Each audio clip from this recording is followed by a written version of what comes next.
ایک مرتبہ حضرت عیسیٰ علیہ السلام کہیں سفر پر جا رہے تھے کہ ایک شخص آپ علیہ السلام کی خدمت میں حاضر ہوا اور عرض کیا، یا نبی، میں آپ علیہ السلام کی خدمت میں رہنا چاہتا ہوں تاکہ سفر میں آپ علیہ السلام کی خدمت کر سکوں اور علم دین بھی سیکھ سکوں۔ حضرت عیسیٰ علیہ السلام نے اس کو اجازت دے دی۔ وہ شخص حضرت عیسیٰ علیہ السلام کے ساتھ سفر کرنے لگا۔ چلتے چلتے راستے میں ایک نہر آئی تو آپ علیہ السلام نے فرمایا، آؤ کھانا کھا لیں۔ دونوں درخت کے سائے میں بیٹھ گئے۔ حضرت عیسیٰ علیہ السلام کے پاس اس وقت صرف 3 روٹیاں تھیں۔ دونوں نے ایک ایک روٹی کھا لی، جبکہ تیسری روٹی باقی بچ گئی۔ روٹی کھانے کے بعد حضرت عیسیٰ علیہ السلام پانی پینے کے لیے نہر کے کنارے کے پاس چلے گئے۔ جب پانی پینے کے بعد آپ علیہ السلام واپس اس شخص کے پاس تشریف لائے تو دیکھا تیسری روٹی وہاں نہیں تھی۔ حضرت عیسیٰ علیہ السلام نے اس شخص سے پوچھا کہ تیسری روٹی کہاں ہے؟ وہ شخص بولا، مجھے کچھ نہیں پتا۔ حضرت عیسیٰ علیہ السلام اللہ کے نبی تھے، سب جانتے تھے، لیکن اس شخص کا جواب سن کر خاموش ہو گئے۔ دراصل جب حضرت عیسیٰ علیہ السلام پانی پینے کے لیے نہر کے کنارے کے پاس گئے تھے تو اس وقت اس شخص نے تیسری روٹی چھپا لی تھی تاکہ آگے سفر کے دوران جنگل، بیابان اور صحراؤں سے گزرتے ہوئے جب کھانے کو کچھ نہیں ملے گا تو وہ چپکے سے اپنا پیٹ اس روٹی سے بھر لے گا۔ وہاں کچھ دیر قیام کرنے کے بعد حضرت عیسیٰ علیہ السلام نے اس شخص سے فرمایا، آؤ آگے چلیں۔ کافی دور سفر طے کرنے کے بعد راستے میں ایک جنگل آ گیا۔ اس شخص کو بھوک لگنے لگی۔ اسی لمحے حضرت عیسیٰ علیہ السلام کو جنگل میں ایک ہرنی اپنے 2 بچوں کے ساتھ نظر آئی۔ آپ علیہ السلام نے ہرنی کے ایک بچے کو اپنے پاس بلایا تو وہ دوڑتا ہوا آپ علیہ السلام کی خدمت میں حاضر ہو گیا۔ حضرت عیسیٰ علیہ السلام نے اسے ذبح کیا اور اس گوشت کو بھون لیا۔ اس شخص سے فرمایا، آؤ ہم دونوں کھائیں۔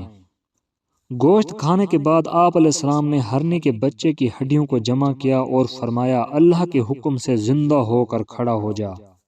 آپ علیہ السلام کا یہ کہنا تھا، ہرنی کا بچہ پھر سے زندہ ہو گیا اور دوڑتا ہوا اپنی ماں کے پاس پہنچ گیا۔ وہ شخص اللہ کے نبی کا معجزہ دیکھ کر حیران ہو گیا۔ ایک مرتبہ پھر حضرت عیسیٰ علیہ السلام نے اس شخص سے پوچھا، تجھے اس اللہ کی قسم جس نے مجھے یہ معجزہ دکھانے کی قدرت عطا کی، اب سچ بتا، وہ تیسری روٹی کہاں گئی؟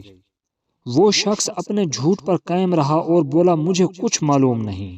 حضرت عیسیٰ علیہ السلام کا معجزہ دیکھ کر بھی وہ شخص یہ نہ سمجھ سکا کہ اللہ کے نبی تو سب جانتے ہیں۔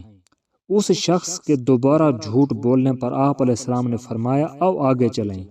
دونوں نے پھر سے سفر شروع کر دیا۔ چلتے چلتے راستے میں ایک دریا آ گیا جسے پار کر کے آگے جانا تھا، لیکن وہاں کوئی کشتی موجود نہ تھی۔ وہ شخص کشتی ڈھونڈنے کی خاطر ادھر ادھر دیکھ رہا تھا کہ آپ علیہ السلام نے اس شخص کا ہاتھ پکڑا اور دریا کے پانی کے اوپر اس طرح چلنے لگے جیسے زمین پر چل رہے ہوں۔ دریا کے پانی پر چلتے ہوئے آپ علیہ السلام اس شخص کو ایک کنارے سے دوسرے کنارے پر لے آئے۔